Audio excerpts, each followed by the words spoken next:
Alors, bonjour à toutes et tous. Aujourd'hui, une vidéo sur trois choses.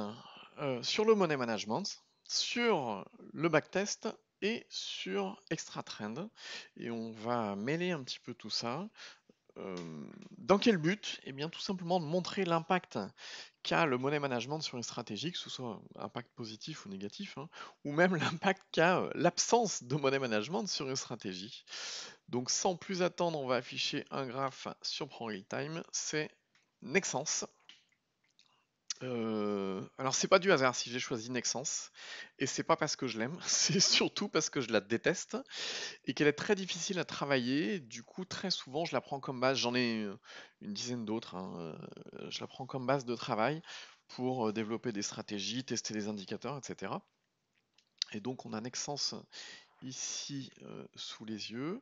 Et en dessous, on a, je voulais attirer votre attention sur l'ATR. C'est un indicateur, là sur 20 périodes. C'est un indicateur qui, pour faire très simple pour ceux qui ne connaissent pas encore, donne une indication sur la volatilité actuelle d'une valeur. Alors c'est très intéressant parce que ça permet de voir que selon les différents moments de la vie d'une valeur, par exemple ici on a une volatilité très faible et ici on a une volatilité très forte. Si on dézoome, on peut voilà, trouver même encore plus fort.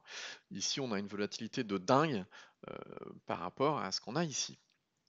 Et l'ATR, je voulais attirer votre attention là-dessus parce qu'on va l'utiliser comme base de calcul pour plusieurs choses, pour la taille de nos positions, pour le risque que l'on va prendre, pour le niveau de stop loss, pour le niveau de take profit, etc. On va se baser sur l'ATR à chaque fois, puisque ça permet de s'adapter à la valeur de manière très simple, plutôt qu'un simple pourcentage ou un truc comme ça. Enfin bref. Donc voilà, en annexant sous les yeux, on va partir sur une base de backtest. Alors c'est une base, hein, je l'affiche ici. C'est vraiment, c'est pas un truc ultra complet, mais c'est vraiment pour vous donner l'idée de ce qu'on va faire et puis montrer l'impact du money management. Après, on peut aller beaucoup plus loin et faire des stratégies, mais beaucoup plus performantes avec une meilleure gestion du risque. Mais on va rester sur cette base-là, qui est simple. On part avec un capital de 10 000 euros qu'on retrouve ici. Alors, j'ai pas mis de frais de courtage, c'est pour la démonstration. Si vous voulez faire du backtest précis, etc., c'est très important de les mettre. Par contre, j'ai mis le pro backtest en mode tick par tick, c'est-à-dire plutôt que de se baser uniquement sur la bougie, on se base sur toutes les fluctuations intraday de cette bougie-là. Ça donne des résultats beaucoup plus précis. Donc, on a un capital de 10 000 euros. On n'a pas de stratégie de sortie. Et on va utiliser deux choses, un profit factor et un stop factor, c'est-à-dire qu'on va utiliser des facteurs de l'ATR pour mettre notre stop et notre take profit. Donc nos stops, grosso modo, il va être à 1,5 fois l'ATR, moins 1,5 hein, si vous préférez, et le profit factor à plus 6 fois l'ATR. Donc là, si on n'est pas en tendance, qu'est-ce qu'il fait? Ah, là, une petite précision, tout ce que vous remarquez qui est grisé est en commentaire et donc n'est pas interprété, et puis on va les activer au fur et à mesure en fonction de ce qu'on veut utiliser.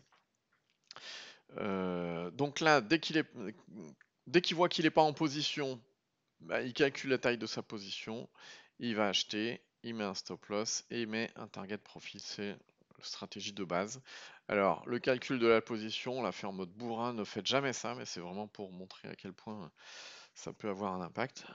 Là, sur cette stratégie-là, il fait all-in à chaque fois.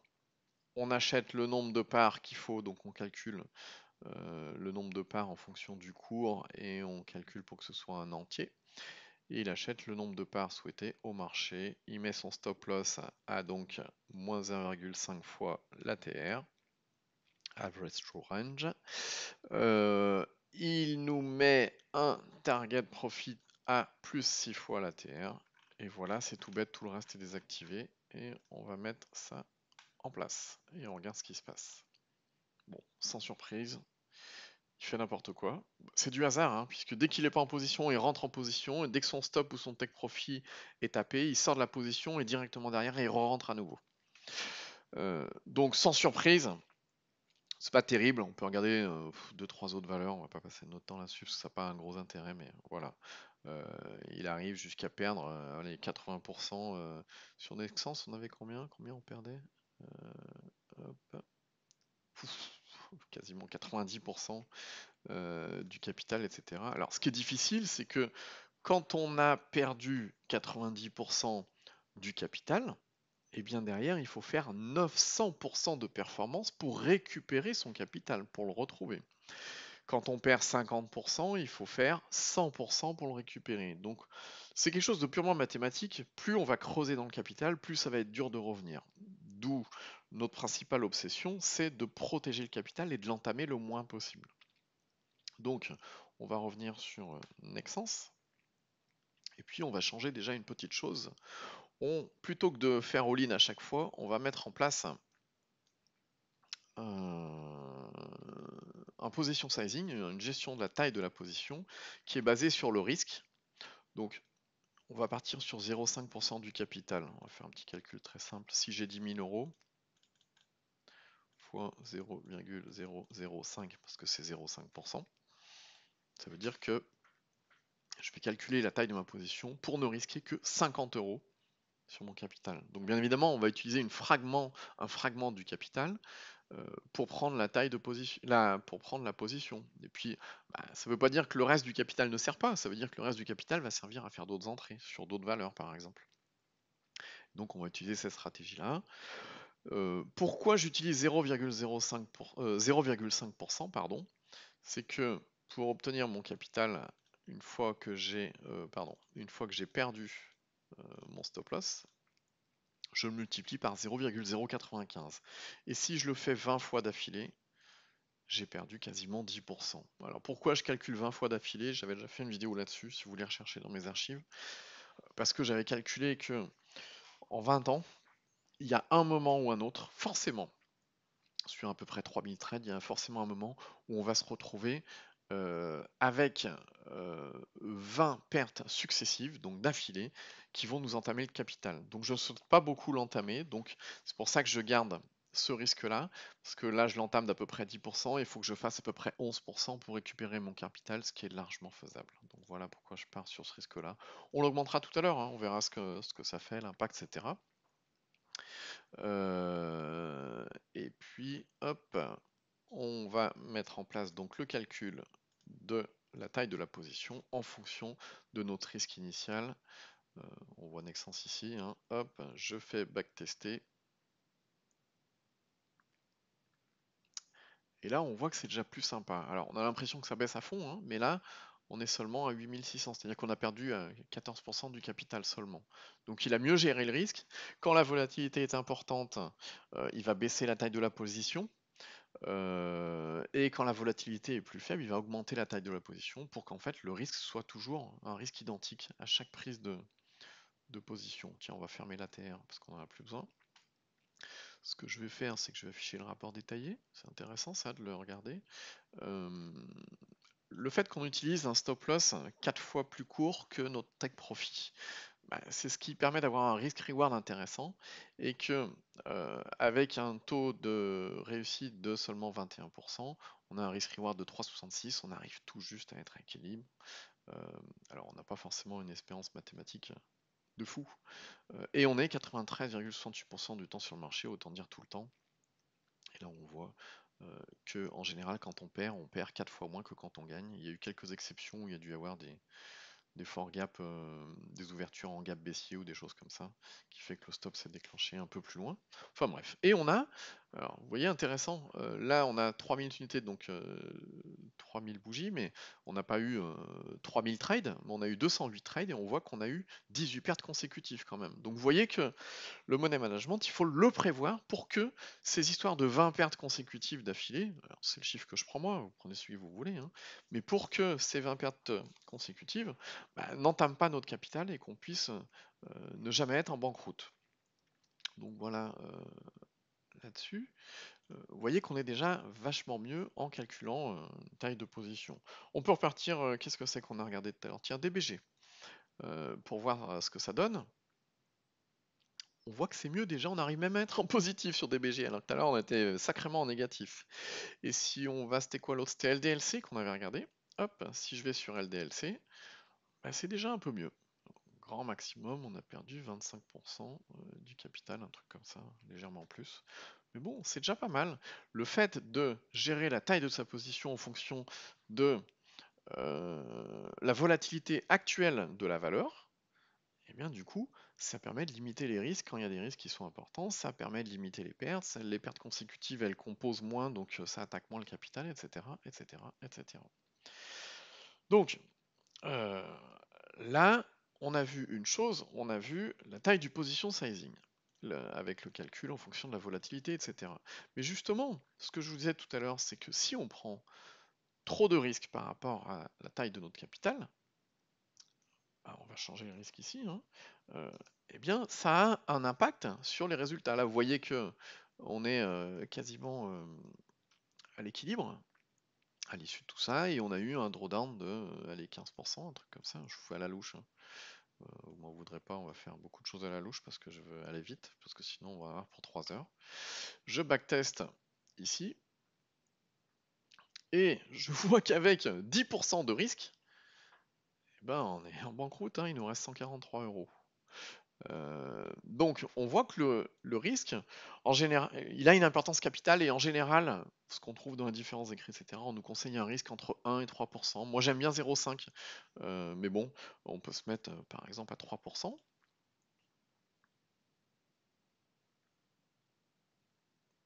Voilà, on voit que c'est moins catastrophique, mais ça l'est quand même, hein, parce qu'on a perdu 70% de notre capital, donc c'est important. Et puis on peut se mettre à 1%. 1%, bah, c'est ce qui est à peu près conseillé. C'est déjà mieux, mais on perd quand même une bonne partie du capital. Moi, en général, j'aime bien 0,5, et puis après, bah, j'augmente, soit par des pyramidages, etc. Mais j'augmente seulement en cas de succès. Euh, donc voilà. Si je mets un risque de 30%, hein, parce qu'il y en a des fois avec 10 000 euros, ils se disent tiens, je vais prendre 3 entrées sur 3 valeurs différentes, etc. Euh, je vous refais pas un dessin, mais on voit tout de suite, hein. Banqueroute très rapidement. Donc on va se remettre à 0,5 de risque, hein, tout bêtement.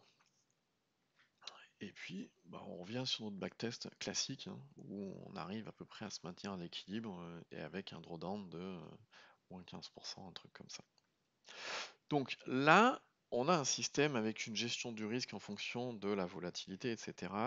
On a ce qu'on appelle un ratio gain-risque, c'est-à-dire combien je prends quand je gagne, donc je prends 6 fois la TR, et combien je perds quand je perds 1,5 fois la TR. Mon ratio gain sur risque, il est de 4. Donc on a un ratio gain sur risque de 4. Le taux de réussite, il n'est pas faramineux, mais bon, on va pouvoir l'augmenter. Là, ce qui va faire qu'on va vraiment l'augmenter, c'est qu'on va utiliser l'indicateur extra trend pour faire des prises de position uniquement quand on est dans des zones à forte probabilité. On va regarder. Alors, l'indicateur extra trend, c'est quoi? C'est celui qui est, hop, excusez-moi, qui est ici. Dès qu'on démarre une zone bleue, on est dans une zone à forte probabilité haussière. Hop, on voit toutes ces zones bleues. Donc, on va rentrer que quand on est dans une de ces zones-là. Et on va utiliser l'indicateur extra trend pour calculer tout ça. Hop, on va revenir là-dessus. Et on va modifier le backtest. Donc ce qu'on va faire pour utiliser, on va faire l'appel à l'indicateur extra trend. On fait l'appel ici. On ressort les valeurs qui nous sont retournées par l'indicateur ici pour déterminer la tendance. Est-ce qu'on est sur une tendance haussière? Est-ce qu'on est sur une tendance baissière? Voilà. On va mettre ça en commentaire et puis on va lui dire voilà, si la tendance est haussière actuellement et que juste la bougie précédente, la tendance était baissière, ça veut dire qu'on est sur un début de tendance haussière, hein, et qu'on n'est pas encore en position, eh bien il va calculer la taille de sa position comme on a fait tout à l'heure en fonction des 0,5% de risque, et puis il va acheter le nombre de parts qu'il a trouvé au marché, et il va toujours utiliser un stop loss à moins 1,5 ATR et un target profit à 6 fois la TR, et puis bah, pour l'instant, rien d'autre, on n'utilise que ça. Et je vais backtester le système et on va voir la différence. Voilà. Déjà, on a une différence assez intéressante. Pourquoi? Parce que notre système, qui avait déjà un money management assez équilibré, qui nous permettait de pas trop entamer le capital, qui nous permet de pas trop prendre de risques, etc., eh bien, on lui ajoute une donnée qui est très importante, c'est la probabilité de c'est une forte probabilité haussière, c'est-à-dire que l'indicateur extra trend lui dit voilà, maintenant on rentre dans une zone où on a une forte probabilité haussière, donc c'est par exemple un signal que tu peux prendre pour rentrer. Alors l'indicateur extra trend, pour ceux qui le connaissent, on peut l'utiliser de plein d'autres manières différentes, mais là je vous le fais d'une manière très basique, mais on verra dans d'autres vidéos certainement qu'on peut se baser sur la résistance dynamique, sur une cassation de résistance dynamique, de résistance court terme, sur une faiblesse sur un trend haussier, etc. On peut faire plein de choses, du multiframe, etc. Mais là, on va utiliser juste ça d'une manière basique. Et vous voyez que le fait d'utiliser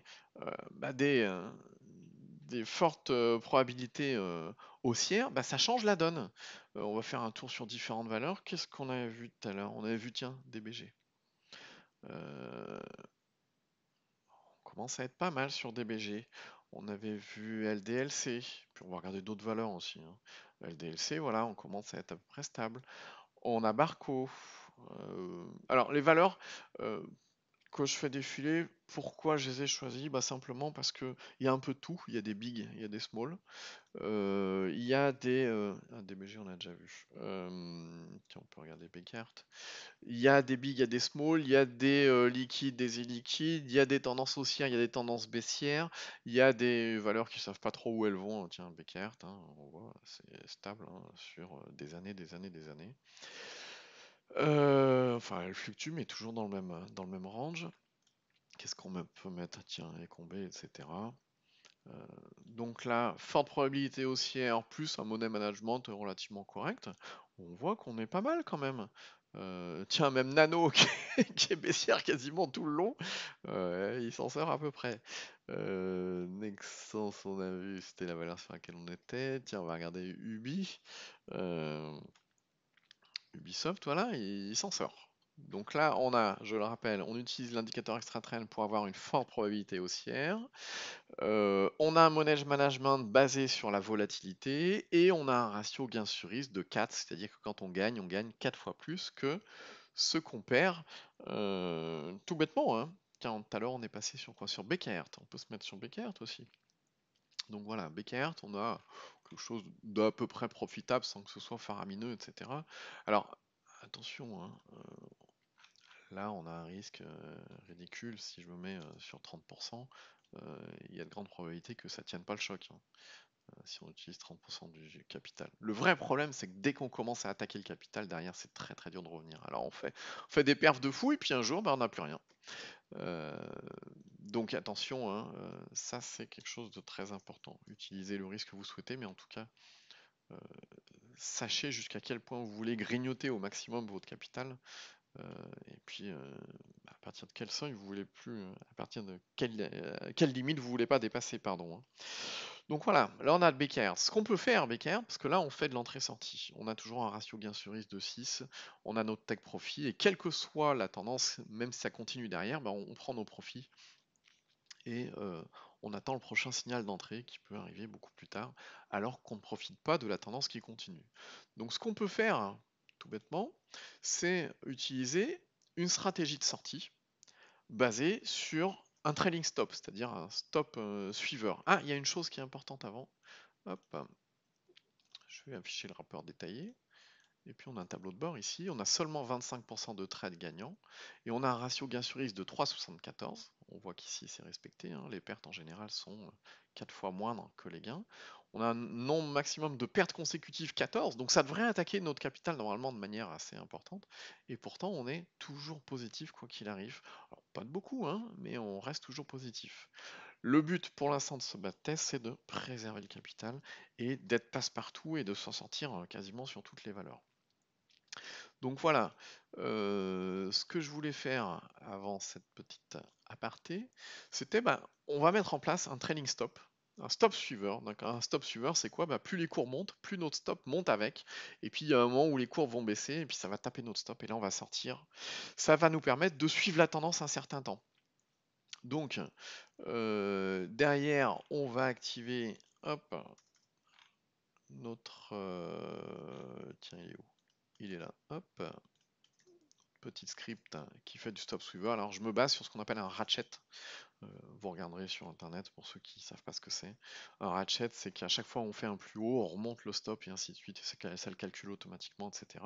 Et ce ratchet, je vais le mettre à... hop, il est là, ratchet factor. On va le mettre à 7.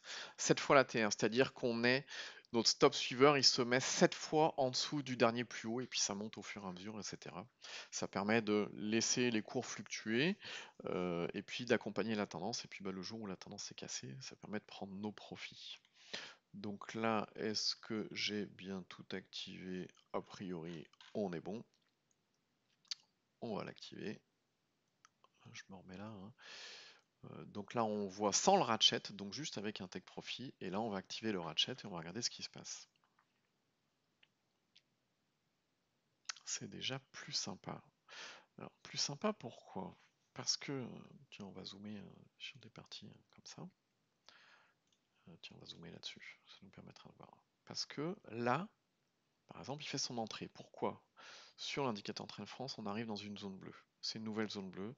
Donc, il sait qu'il y a une forte probabilité haussière. Il va rentrer.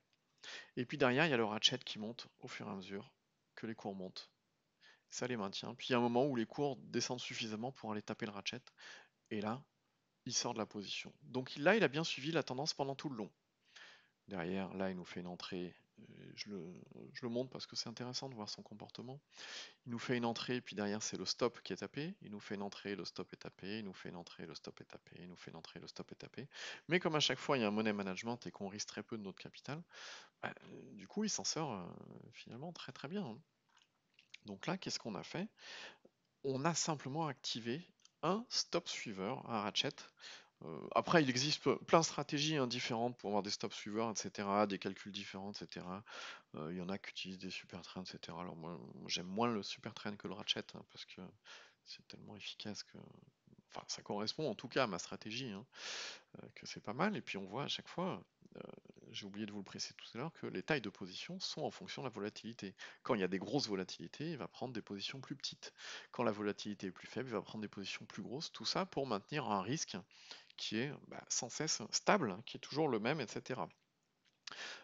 Là, maintenant qu'on a activé le ratchet, on peut suivre la tendance, etc. On court des risques qui sont moindres. Alors on va afficher à nouveau le rapport détaillé, c'est intéressant. Puisqu'on n'a que 25, allez 26% j'arrondis, hein, de trades gagnants. Mais derrière, on a un ratio gain sur risque de 9,32. Là, c'est plus la même. Ce qui nous permet, ça, c'est quoi? C'est le fait de suivre la tendance. Vous voyez, des belles tendances comme ça, on la suit, boum, et on prend tout ce qu'il y a à prendre. Donc, on arrange, on optimise quand même formidablement notre ratio gain sur risque. Et on a un nombre de pertes consécutives de 10, pardon, et un pourcentage de temps sur le marché de 65%, et autant dire 66. Là, on est sur 31 positions au total, etc. Et on voit sur ce graphe, c'est intéressant, que les pertes sont ridiculement petites par rapport aux gains qu'on peut se faire derrière. Et des fois, il suffit de 2-3 trades pour faire les performances. Là, c'est déjà plus intéressant. Ce qu'on peut faire, là on est avec un risque de 0,5. Je vous le disais, à partir du moment où on a un bon money management, où on a un bon système de, on commence à avoir quelque chose qui est robuste. Là, ça commence un peu à être robuste. Ça veut dire qu'on peut augmenter notre risque si on met un. Qu'est-ce qui se passe? Donc là, on était à 14 000 et quelques. Voilà, on augmente un peu, on est à 20 000, toujours avec un capital de 10 000, et on n'utilise qu'une fraction de ce capital, je vous le rappelle à chaque fois, puisqu'on risque très peu. Tiens, on va mettre pardon, on va mettre un risque à 3%. Voilà, on est pas mal du tout. Si je mets un risque, allez, on va se mettre jusqu'à 10%. Allez, 10 c'est déjà pas mal, hein, c'est important comme risque. Mais si on est sur sa stratégie, qu'on a un money management robuste, etc., voilà, on arrive à 150 000 avec un capital de base de 10 000. Alors, on voit qu'on a toujours des drawdowns, hein, mais on verra tout à l'heure, il y a des solutions pour les drawdowns. Allez, on va se remettre à 0,5 hein, tout bêtement pour faire notre petite stratégie toute simple. Et puis, ah bah non, tiens, pour montrer vraiment l'impact, on va rester sur un risque important parce que là, on va faire quelque chose qui va avoir un impact. Donc, autant être sur un risque important pour bien voir l'impact que ça va avoir. Ce qu'on va faire, c'est qu'en plus de suivre la tendance, d'avoir notre money management, tout ça, etc., on va mettre en place une prise de profit partielle, mais uniquement partielle, à partir d'un certain ATR. Donc là, on va activer les profits partiels. On va les mettre à 3. Tout à l'heure, on avait un ATR à 6. Donc on va dire à mi-chemin, on va se mettre un ATR à 3. Et dès que la valeur a pris 3 fois l'ATR, eh bien, on va sortir de 50% de notre position. Ça veut dire que si derrière la tendance s'écroule, bah, on a quand même pris la moitié de nos profits. Et puis, bah, si elle continue, on peut également profiter du fait que la tendance continue pour engranger des profits, etc. Finalement, on a le meilleur des deux mondes. On va faire un peu moins de performance, mais par contre, on assure un peu plus les gains si la tendance se retourne. Puis aussi, psychologiquement parlant, c'est pas mal. Parce que ça veut dire que, je sais pas, si vous gagnez 50% et puis que derrière la tendance s'écroule d'un seul coup et que votre ratchet il est déclenché alors que vous êtes à zéro, c'est ridicule. Alors de 50 à zéro, ça peut pas, mais si elle prend 10-20% et puis derrière ça tombe à zéro, c'est ridicule de sortir sans profit, etc. Donc ça va nous permettre de faire ça. Donc je vais activer, hop, ici. On le fait qu'une fois, hein. Sur une tendance, on le fait qu'une fois. C'est-à-dire que là, si on est en position et que la clôture est au-dessus de... là, on va prendre le niveau de tendance, le niveau d'équilibre, plus 3 ATR, et que ça n'est jamais arrivé, flag égale 0, et que les partiels profits sont activés, ce qui est le cas, on les active en haut, eh bien on vend la moitié de la taille de notre position au marché, et puis on active ce qu'on appelle un flag pour qu'il ne le fasse pas une deuxième fois. Donc là, il le fait qu'une fois par tendance. Et puis, bah, si après on est sur une tendance et qu'on sort totalement de la tendance par, par comment par soit un target, soit un ratchet, soit un stop loss, etc., eh bien il ne le refait pas, etc. Donc là, on l'a ici, hop, on l'active, et qu'est-ce qui se passe?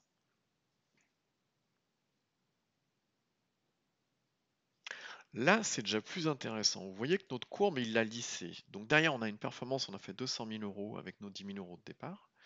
Mais on voit que les drawdowns sont beaucoup moins importants. Pourquoi? Parce que là où il doit y avoir des drawdowns, c'est quand il y a des pertes assez régulières, etc.